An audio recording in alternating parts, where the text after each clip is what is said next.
நம் ஆண்டவர் இயேசு கிறிஸ்துவின் நாமத்தினால் மகிழ்ச்சியும் சமாதானமும் நம் அனைவரோடும் இருப்பதாக.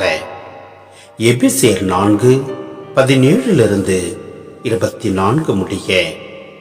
ஆதலால் நான் ஆண்டவர் பெயரால் வற்புறுத்தி சொல்வது இதுவே: பிற இனத்தவர் வாழ்வது போல் இனி நீங்கள் வாழக்கூடாது. அவர்கள் தங்கள் வீணான எண்ணங்களுக்கேற்ப வாழ்கிறார்கள். அவர்களது மனம் இருளடைந்திருக்கிறது.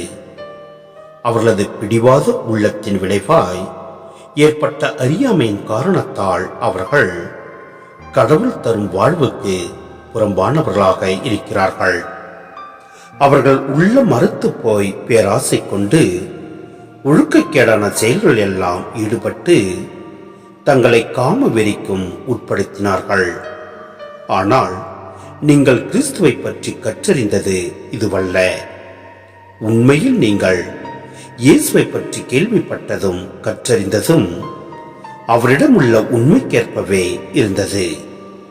எனவே உங்களுடைய முந்தின நடத்தையை மாற்றி தீய நாட்டங்களால் ஏமாந்து அழிவரும் பழைய மனிதர்க்குரிய இயல்பை கலைத்து விடுங்கள்.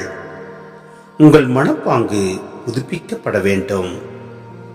கடவுளது சாயலாக படைக்கப்பட்ட புதிய மனிதர்க்குரிய இயல்பை அணிந்து கொள்ளுங்கள்.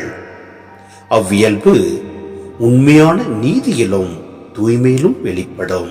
சிந்தனை: கிறிஸ்தவர்களின் அழைப்பின் சிறப்பு அவர்கள் எப்படி வாழ்கிறார்கள் என்பதை பொறுத்தே உள்ளது. மேலும் நிறைவாழ்வு பயணத்திற்கான அழைப்பின் நிலைகள் பட்டியலிட்டு அழைக்கப்பட்டவர்களின் பணிகளை வரையறுத்து கூறப்பட்டுள்ளது. திருத்துதர், இறைவாக்கினர், நற்செய்தியாளர், ஆயர், போதகர் போன்ற பணிநிலைகள் கிறிஸ்துவின் உடலாகிய திருச்சபையை கட்டி எழுப்புவதற்காகவே ஏற்படுத்தப்பட்டுள்ளன. கிறிஸ்துவை ஏற்றுக்கொண்ட பிறகு எபேசியர் வாழ வேண்டிய முறை பற்றி இங்கு பேசப்படுகிறது. எபேசியர் பழைய மனித இயல்பை நீக்கி புதிய படைப்பாக இறைவனது சாயல் கொண்டவர்களாக மாற வேண்டி அழைப்பு விடுக்கின்றார். மேலும் ஊனியல்பு உள்ள மனிதரில் சாதாரண மாற்றம் மட்டும் நிகழ்ந்தால் போதாது, அவர்கள் புது படைப்பாக மாற வேண்டும். புது படைப்பாக மனிதர் மாறும்போதுதான் இழந்த இறை இயல்பை அவர்கள் பெற முடியும். எனவே இந்த தப காலத்தில் நாம் முந்தின நடத்தியை மாற்றி தீய நாட்டங்களால் நாம் ஏமாந்து போகாமல் பழைய மனிதர்க்குரிய இயல்பை கலைத்துவிட்டு நாம் புதிய மனப்பாங்கு புதுப்பிக்கப்பட வேண்டும்.